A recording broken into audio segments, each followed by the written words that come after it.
Kembali lagi dalam program unggulan kita, Youth Creative Podcast.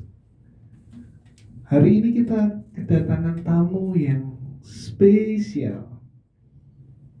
Boleh perkenalkan dirinya dulu dong? Perkenalkan, nama saya Ega Kirana Johan, biasa dipanggil Ega, dari sekolah SMP Negeri 1 Salatiga.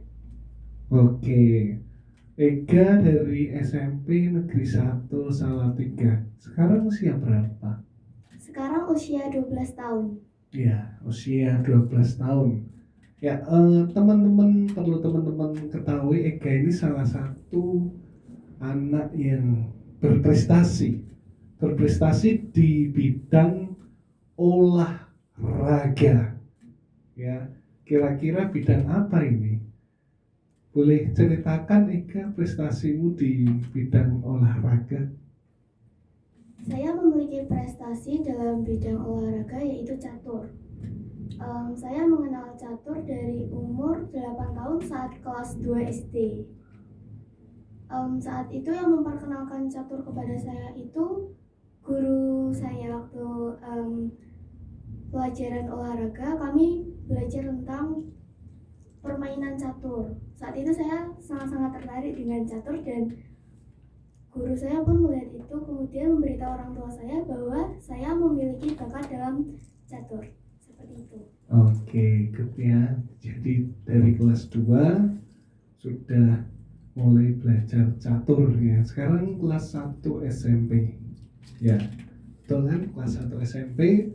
Sejauh ini ya teman-teman tahu prestasi yang Ega capai di bidang catur itu mungkin di tingkatan apa? Apakah tingkat kota atau tingkat provinsi? Ya mungkin Ega bisa ceritakan ke teman-teman yang ada di rumah nih. Untuk selama ini ketika Ega mengikuti lomba catur itu masih tingkat kota. Oh, masih tingkat kota. Pernah juara berapa? Pernah dapat 5 besar, pernah juga dapat peringkat 7, 5, 3, 2, 1 itu pernah. Wah, puji Tuhan. Berarti itu tingkatannya untuk tingkatan sekolah dasar ya? Iya. Oh, prestasi yang luar biasa loh. Pernah ranking 1 ya dalam olahraga catur ya. Kira-kira biar teman-teman tahu nih, teman-teman yang di rumah, persiapan apa saja yang biasanya Ega lakukan ketika menghadapi suatu pertandingan? Biasanya yang paling pasti itu latihan. Kalau misalkan latihan itu nggak cuma 1 minggu sekali doang gitu, enggak, tapi berusaha buat kayak setiap hari gitu masih tetap berusaha buat latihan, walaupun itu cuma 5 menit atau cuma kita nonton dari pembelajaran yang ada di internet, itu kita bisa cari-cari informasi tentang bagaimana trik-trik dalam bermain catur kayak gitu.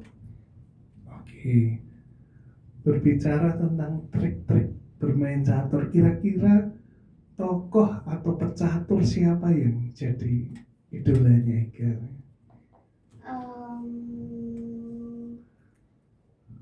Siapa ya? Siapa? Enggak tahu, tapi lupa namanya siapa. Magnus Carlsen? Bukan. Setahu itu bukan. Oh, bukan. Oke. Kalau Magnus Carlsen itu idolanya Kak Abdi bermain catur. Ya, Ega kan bisa berprestasi nih sampai katakanlah di ranking 1 nih Salatiga. Kira-kira apa yang mendukung Ega bisa sampai di situ? Apakah orang tua yang mendukung di balik sekolah Ega yang padat jadwalnya, ya, acaranya padat, kegiatan sekolah padat, ekskul yang padat lah. Kira-kira dukungan apa yang diberikan? Apakah itu orang tua, ataukah sekolah, atau teman-teman? Ega mungkin bisa ceritakan. Untuk yang mendukung sih semuanya pasti mendukung ya, dari keluarga sampai teman-teman di sekolah pun semuanya pun mendukung Ega ketika Ega mengikuti turnamen catur itu semuanya pasti mendukung, menyemangati Ega dalam semangat pasti bisa kayak gitu. Oke, berarti semuanya mendukung ya, termasuk orang tua, teman-teman, bahkan guru-guru di sekolah ya. Ya. Sejauh ini pengalaman yang paling mengesankan dan menyedihkan ya, berkesan dalam artian berkesan yang baik, menyedihkan itu apa yang pernah Ega alami selama ini ketika bermain catur? Untuk yang paling mengesankan itu ketika saat itu Ega sedang pembelajaran, kemudian tiba-tiba guru olahraga Ega datang memanggil Ega untuk mengikuti turnamen. Padahal waktu itu Ega sama sekali belum persiapan, bahkan hanya membawa itu buku-buku pelajaran saja, nggak membawa perlengkapan catur gitu, tidak sama sekali. Akhirnya saat itu Ega diberi pinjaman catur dari sekolahan, kemudian bersama-sama juga sama kakak kelas, Ega pun berangkat bersama-sama ke tempat tujuan. Waktu itu lokasinya SD Negeri 3 Salatiga. Saat itu Ega benar-benar takut, Ega tidak bisa karena sama sekali Ega belum tahu kalau misalkan ternyata ada turnamen.